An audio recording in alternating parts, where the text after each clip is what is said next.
낮에는 공안국 부국장으로, 밤에는 중국 범죄 조직의 우두머리로 변신하는 남자. 중국 언론은 공안국 부국장 백씨의 두 얼굴을 공개했습니다. 그는 시민들 앞에서는 깨끗한 척, 정의로운 척, 온갖 위선을 다 떨었지만 실상은 불법 도박장을 운영하고 약물을 유통하며 조직원의 이탈을 막기 위해 신체를 절단하는 일도 서슴지 않는 무서운 자였죠. 18년 동안 계속되어온 그의 천인공노할 만행. 오늘은 중국 공안국 부국장 백파에 대해 이야기해 보겠습니다. 중국 신장 위구르 자치구 스허쯔시. 스허쯔시는 성도 우루무치에서 약 140km 떨어진 곳에 있습니다. 인구 약 59만 명이 살고 있는 이곳은 신장에서 두 번째로 큰 도시입니다. 2002년 3월의 어느 날, 스허쯔시에 사는 린씨 가족은 양꼬치 식당을 합니다. 맛집으로 소문이 나 늘 사람들로 북적거렸죠. 사건이 일어난 이날도 여느 날과 마찬가지로 많은 손님들로 정신이 없었습니다. 저녁 7시 무렵, 껄렁껄렁해 보이는 건달 한 명이 식당 안으로 들어옵니다. 그는 종업원을 향해 소리칩니다. 야, 여기 공짜 고기 좀 가져와. 사장 린충민의 아들 린정은 이런 말도 안 되는 소리에도 손님이 장난을 치는 거로 생각해 웃으며 재치있게 말합니다. 손님, 죄송한데요. 공짜 고기는 저희 가게 메뉴에는 없습니다. 린정이 웃으며 메뉴판을 들고 건달에게 다가갑니다. 건달은 정색하더니 냅다 소리를 지릅니다. 야, 니까짓 게 감히 날 우습게 봐? 건달은 의자를 집어들고 린정에게 달려갑니다. 그는 심한 욕설을 내뱉으며 린정을 위협하죠. 하지만 이 정도의 겁먹을 린정이 아니었습니다. 식당 일을 하며 산전수전 다 겪은 그였기에 만만하게 볼 상대가 아닙니다. 양꼬치 식당이 잘 되면서 린정의 가족은 주변 경쟁 식당들의 엄청난 시기와 질투, 견제를 받아야만 했습니다. 심지어 경쟁업체에서 사람을 보내 난동을 부린 적도 수차례였죠. 린정은 다른 종업원들과 합심해 건달을 식당 밖으로 쫓아냅니다. 린씨 가족과 종업원들은 이렇게 사태가 마무리됐다고 생각합니다. 15분 후, 방금 쫓겨난 건달이 우락부락한 남성 2명과 함께 식당 안으로 들어옵니다. 세 사람은 몽둥이와 날카로운 칼을 손에 쥐고 있었습니다. 그들은 고래고래 소리를 지르며 난동을 피웁니다. 식당 안은 순식간에 쑥대밭이 됩니다. 화가 난 린정이 그만하라고 소리치자 마치 기다렸다는 듯이 칼을 들고 있던 남성이 린정을 향해 돌진합니다. 그 순간 안 돼! 린씨의 어머니 청리핑이 달려와 아들 앞을 가로막습니다. 청리핑이 피를 흘리며 그대로 쓰러집니다. 그녀의 배에 칼이 꽂혀 있었습니다. 그 모습을 본 건달 일당은 서둘러 자리를 뜹니다. 남편 린충민과 아들 린정은 피범벅이 된 채 쓰러져 있는 청리핑을 서둘러 병원으로 데려갑니다. 하지만 청리핑은 과다출혈로 세상을 떠나고 맙니다. 사건 발생 후 스허쯔시 공안국은 곧장 용의자 3명의 행방을 줬습니다. 그날 저녁 공안은 3명의 용의자 중 2명을 검거하는 데 성공합니다. 처음 식당에 와서 시비를 걸었던 건달 고상과 나중에 함께 식당을 찾아왔던 일행 중 한 명인 마경생이었습니다. 그러나 청리핑을 칼로 찌른 마영춘은 흔적도 없이 사라진 상태였죠. 마영춘과 마경생은 형제지간입니다. 공안은 마영춘이 대체 어디로 도망쳤는지 도통 알 수가 없었습니다. 린충민과 린정은 이 점이 수상했습니다. 두 사람은 공안국을 찾아가 따지지만 되레 수사를 방해한다며 욕만 먹고 공안국에서 쫓겨납니다. 린씨 부자는 공안이 일부러 수사를 하지 않는다고 느끼지만 아무 힘없는 자신들이 할 수 있는 일은 아무것도 없었습니다. 이해할 수 없는 일은 이것뿐만이 아니었습니다. 체포된 고상과 마경생이 터무니없이 낮은 형량의 판결을 받습니다. 중국 법에 따라 타인에게 고의로 상해를 입혀 사망에 이르게 한 혐의를 받는 고상과 마경생은 최소 징역 10년 이상의 형을 선고받아야 합니다. 하지만 놀랍게도 두 사람에게 유기징역 3년에 집행유예 4년이 선고됩니다. 이렇게 린정의 어머니, 청리핑 사망 사건의 수사는 종결됩니다. 린충민과 린정은 우라통이 터져 잠을 이룰 수 없었습니다. 너무 억울했습니다. 두 사람은 여러 차례 공안국을 찾아가 따져보지만 모두 부질없는 일이었습니다. 린정이 소리칩니다. 고상 마경생 재판은 끝났다 쳐요. 그럼 저희 어머니를 죽인 자는요? 안 잡을 거예요? 공안은 심드렁한 표정으로 지금 수사 중이니 집에 가서 기다리고 있으라고 말합니다. 하지만 몇 년이 지나도 공안으로부터 아무 답도 들을 수 없었습니다. 사실 공안은 수사를 하지도 않고 있었죠. 린씨 부자는 그저 힘없는 자신들을 탓할 수밖에 없었습니다. 시간이 흘러 2018년 린씨 부자는 여전히 양꼬치 식당을 운영하고 있습니다. 여전히 살인범 마영춘에 대한 소식은 깜깜무소식입니다. 린충민은 65세 노인이 되었고 린정도 중년이 되었지만 두 사람 마음속에 새겨진 분노는 그대로 남아 그들의 삶을 잠식해버렸습니다. 두 사람은 정의의 사도 영웅이 나타나 자신들의 원수 마영춘을 잡아 법의 심판대에 세우기를 매순간 바라고 또 바랬습니다. 2018년 초 두 사람의 간절함이 하늘에 닿은 걸까요? 이제껏 베일에 쌓여있던 사건의 어두운 진실이 수면 위로 떠오릅니다. 중국 중앙정부는 전국 경찰력을 동원해 범죄와의 전쟁에 돌입합니다. 대대적인 검거 작전에 중국 각지에서 활개를 치던 건달들이 줄줄이 검거되고 많은 조직이 와해됩니다. 그런데 여기서 놀라운 사실이 드러납니다. 스와츠시 공안국 부국장 백파가 실상은 중국 범죄 조직의 우두머리라는 충격적인 사실이 밝혀지죠. 낮에는 시민을 지키는 경찰인 그가 밤이 되면 시민을 위협하는 조직의 우두머리로 변신하는 거죠. 그는 수많은 불법을 저지르고 셀 수도 없을 정도로 많은 악행을 저질렀습니다. 앞에서 나온 청리빙 사망 사건과도 연관이 있었죠. 대체 백파, 그는 누구일까요? 지금부터 그의 정체를 알아보겠습니다. 백파, 1970년 출생, 당시 나이 48세. 그는 공안국 부국장으로 범죄 예방, 진압, 수사, 기타 공공의 안녕과 질서 유지 등의 공안국 업무를 총괄하고 책임지는 일을 합니다. 대형 사건의 경우 직접 나서서 현장에서 수사를 진두지휘하기도 합니다. 이번에 중국 정부에서 범죄와의 전쟁을 선포하면서 백파는 전담수사팀의 주요 직책을 맡습니다. 백파는 공안국 내 고위층 간부죠. 이런 그가 중국 거대 조직의 보스라니. 공안국 고위 관리와 간부들은 처음에는 이 사실을 믿을 수 없었습니다. 하지만 조사를 하면 할수록 그가 범죄에 가담한 기록들이 명확하게 드러나죠. 신장성 공안국은 백파에 대해 본격적인 수사에 착수합니다. 신장 공안국장은 77명의 공안을 따로 선발해 전담반을 꾸려 비밀리에 수사를 지시합니다. 전담반은 백파의 공안국 내의 높은 지위를 고려해 천천히 그리고 조용히 하지만 철저하게 수사를 진행합니다. 전담반은 먼저 백파와 그의 가족의 은행 계좌를 조사합니다. 그리고 아내 범령의 계좌에서 수상한 정황을 포착합니다. 범령의 씀씀이가 일반적인 수준을 한참 넘어서는 것이었습니다. 그녀가 구매한 액세서리는 보통 약 30만 위안이 넘었고 신발, 핸드백, 의류 등도 대다수가 1000만 원이 넘는 고가의 물건들이었습니다. 백파의 월급은 약 1만 위안 정도밖에 되지 않습니다. 아내 범영은 가정주부로 다른 수입원이 없죠. 가족 중 돈을 버는 사람은 백파가 유일했습니다. 아내 범영의 소비는 백파의 월급으로는 절대 감당 불가한 수준이었습니다. 백파의 개인 계좌 기록은 더 놀라웠습니다. 백파의 계좌로 입금된 돈을 보면 보통 몇 천만 원에서 많게는 수십억에 달했습니다. 이 돈들은 모두 백파의 조직원들이 백파에게 입금한 거였죠. 백파의 은행 거래 내역을 조사하던 경찰은 주설봉이라는 인물이 백파 조직의 간부라는 사실을 알게 됩니다. 2004년 3월, 주설봉은 신장 우르무치 공항에서 금지 약물을 운반하다가 세관 단속에 적발됩니다. 당시 그는 50g이 넘는 금지 약물을 소지하고 있었죠.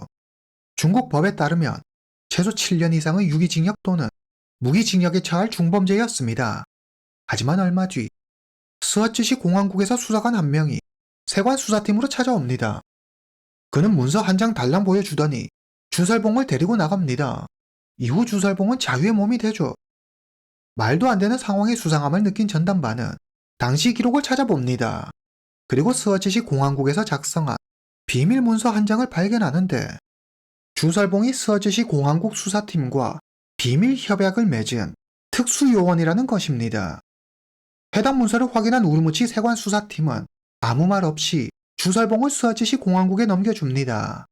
그런데 어째 스와치시 공항국에서 만든 문서가 좀 많이 허접해 보입니다. 확인 결과 위조된 가짜 문서였습니다.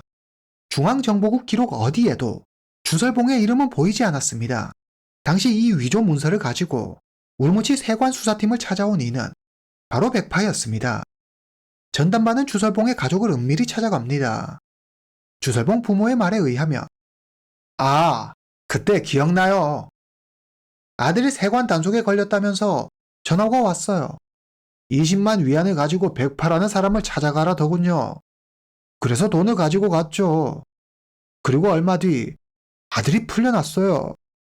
이 말을 들은 경찰은 백파가 돈을 받고 불법적인 일을 해왔음을 깨닫습니다. 백파가 돈을 받고 주설봉을 구해준 거군.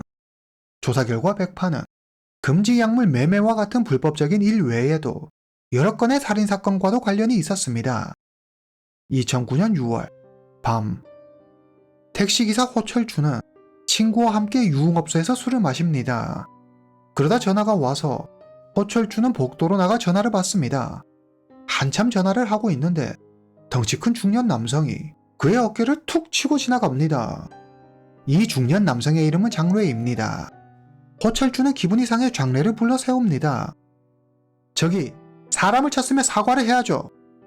둘 사이 시비가 큰 싸움으로 번지고 업소 종업원들이 나와 두 사람을 말립니다. 20분 후 호철주는 친구와 함께 업소로 나와 주차장으로 갑니다. 친구와 작별 인사를 하고 헤어지려던 그때 어둠 속에서 괴한 세 명이 나타나 호철주를 향해 마구 칼을 휘둘러댑니다. 호철주는 그 자리에 쓰러지고 그의 친구는 칼에 3번 찔렸지만 사력을 다해 도망쳐 겨우 목숨은 건집니다. 16번이나 찔린 호철주는 그 자리에서 즉사합니다. 사건 발생 이틀 후 4명의 남성이 공항국을 찾아와 자수합니다. 장례와 그의 일당들이었습니다. 장례는 자기가 지시해 함께 온 3명의 남성이 호철주를 살해했다고 자백합니다. 단지 겁만 줄 생각이었어요. 실수였어요. 죄송합니다. 그들의 죄는 너무나도 명확했습니다. 호철주의 가족은 그들이 당연히 사형을 받을 거로 생각했습니다. 하지만 그들의 생각과 달리 장례 일당은 모두 가벼운 처벌을 받습니다. 장례의 부하 3명은 각각 14년, 9년, 2년의 징역형을, 사건의 배우인 장례는 겨우 징역 5년형을 선고받습니다. 호철주의 가족은 공항국을 찾아가 억울함을 호소하지만 아무 소용이 없었습니다. 전담반은 장례와 백파 사이에 여러 해 동안에 걸쳐 금전적인 거래가 있었다는 사실을 발견합니다. 백파는 스와치시 본토박이입니다. 경찰 학교를 졸업한 그는 금지 약물을 단속하는 특별수사팀에 들어가게 됩니다. 갓 공안이 된 그는 성실하고 부지런했습니다. 일을 한번 맡으면 끝까지 해내고야마는 책임감도 엄청났죠. 백파는 업무 특성상 늘 위험에 노출돼 있었지만 그런 위험에 아랑곳하지 않고 성실히 임무를 수행했습니다.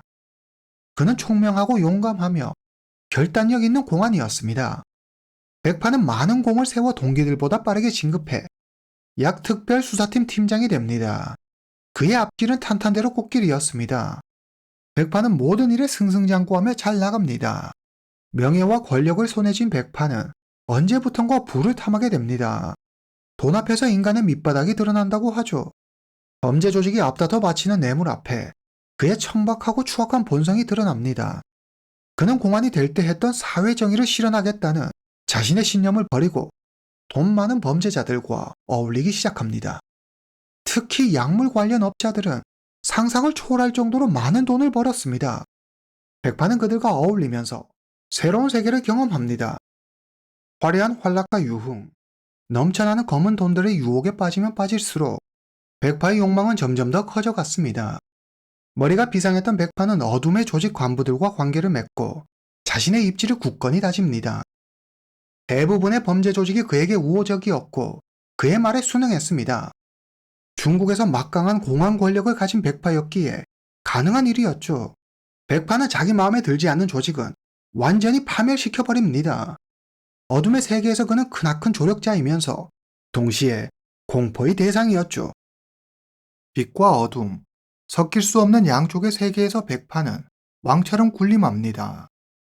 많은 범죄 조직이 백파에게 매달 거액의 상납금을 바쳤고 백파는 그 대가로 그들에게 닥친 문제를 해결해 주었습니다.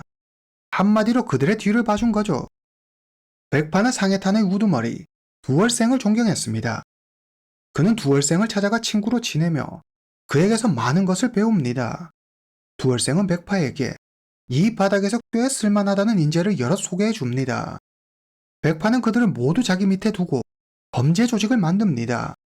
그의 조직원들은 백팔의 백형이라 부르며 그의 말이라면 죽음을 불사하고 무조건 충성했습니다. 2002년 3월 밤 9시 백파는 부하 한 명을 불러 서지시에서 남성이 한 명 도망갈 수 있게 도와주라고 말합니다.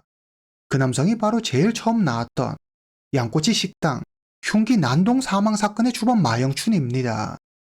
마영춘의 동료 고상에게는 형이 한 명 있는데 고상의 형 고구는 서지시 공안국 수사관입니다. 백파가 가장 신뢰하는 조직원 중 한 명이죠. 당시 식당에서 쫓겨난 고상은 형 고군을 찾아갑니다. 고군은 바로 마씨 형제를 불러 동생의 복수를 지시하죠.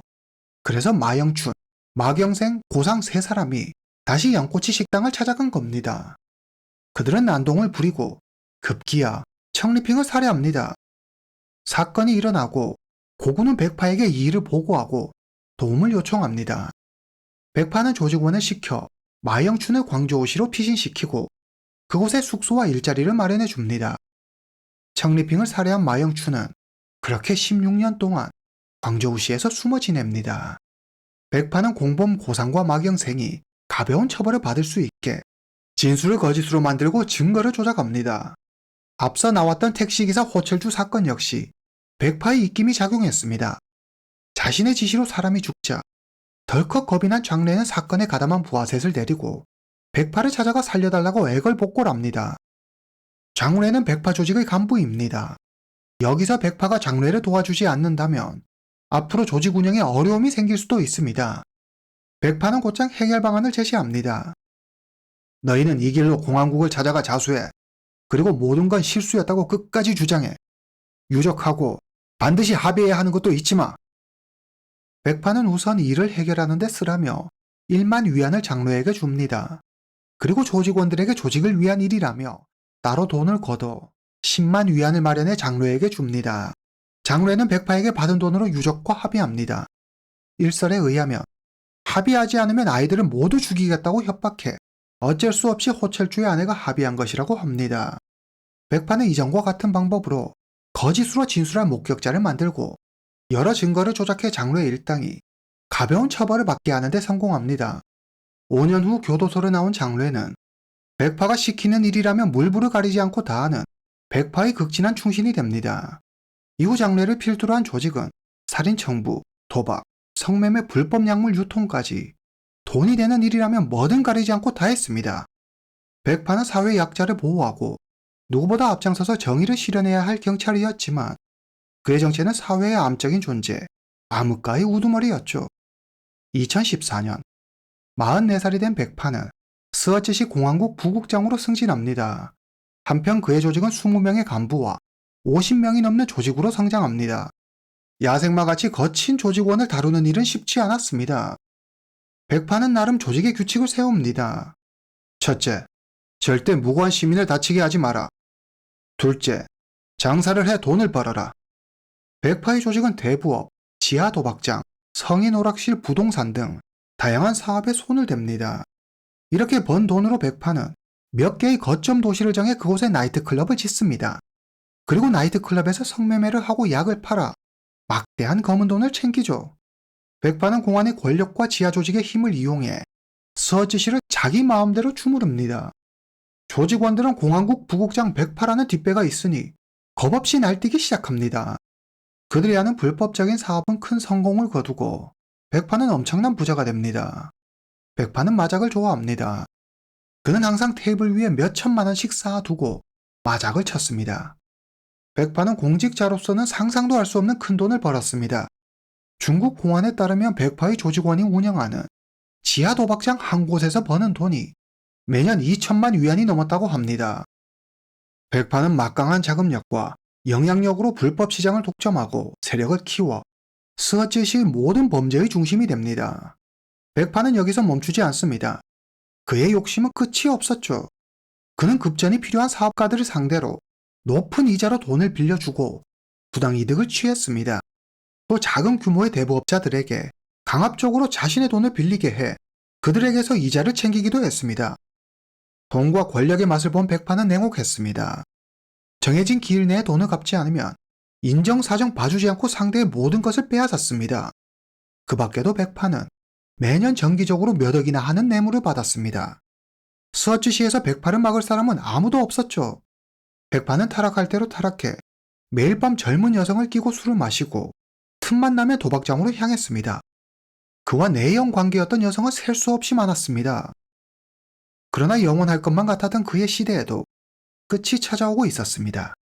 2018년 중국 중앙정부가 범죄와의 전쟁을 선포하자 백파는 모든 사업에서 손을 뗍니다. 그렇다고 해서 지금까지 그가 저지른 범죄가 없어지는 건 아니죠. 공안은 백파와 관련된 60여 건이 넘는 범죄 사실을 밝혀냅니다. 2018년 7월 21일 신장공안은 300여 명의 인력을 차출해 4개의 분대로 나눠 스허츠시, 우르무치 청두 심천에 있는 백파의 불법 영업장을 급습합니다. 이와 동시에 백파 검거 작전에 들어갑니다. 공안은 백파가 호텔에서 여는 연회에 참여할 거라는 첩보를 입수합니다. 최악의 경우 백파 일당과 총격전이 벌어질 수도 있는 상황이었습니다. 공안은 특수기동대와 함께 일망타진을 위한 작전을 세웁니다. 그들은 백파보다 먼저 호텔에 도착해 호텔방에 숨어 백파가 오기만을 기다립니다.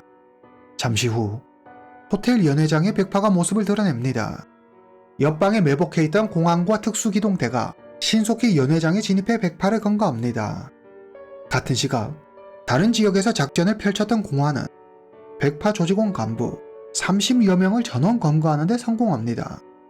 경찰에 체포된 백파는 입을 다문 채 침묵했습니다. 그렇게 200여일이 지나도록 백파는 아무 말도 하지 않았습니다. 공안은 백파의 조직원들을 공략하기 시작합니다. 너희는 백파가 시켜서 한 것뿐이잖아. 지금 너희들 혐의가 몇 개인 줄이나 알아? 이거 바로 사형인 거 알지? 백파랑 같이 죽으려고 그러는 거야? 수사에 협조해서 감형받는 게 좋지 않겠어? 선착순이야. 먼저 말하는 사람에게 더 큰 혜택이 있겠지. 백파의 부하들이 하나둘 경찰 수사에 협조하기 시작하자 백파도 더는 버티기 힘들었습니다. 결국 자신의 범행 일체를 자백합니다. 2020년 4월 재판부는 백파에게 유기징역 25년형을 선고하고 재산을 모두 몰수합니다. 앞선 2건의 살인사건 역시 법의 심판이 내려집니다. 양꼬치 식당 사건의 주범 마영추는 10수년을 도망다니다 체포돼 유기징역 14년형을 받습니다. 공범 고상과 마경생에게는 각각 11년과 13년형이 내려집니다. 그리고 택시기사 호철주 사건의 주범 장훈에는 5년형에서 14년 6개월로 형량이 늘어납니다. 중앙정부가 나서서 펼친 대대적인 범죄 소탕치고는 형량이 참 소박하네요. 오늘 이야기는 여기까지입니다. 다음 시간에 뵙겠습니다.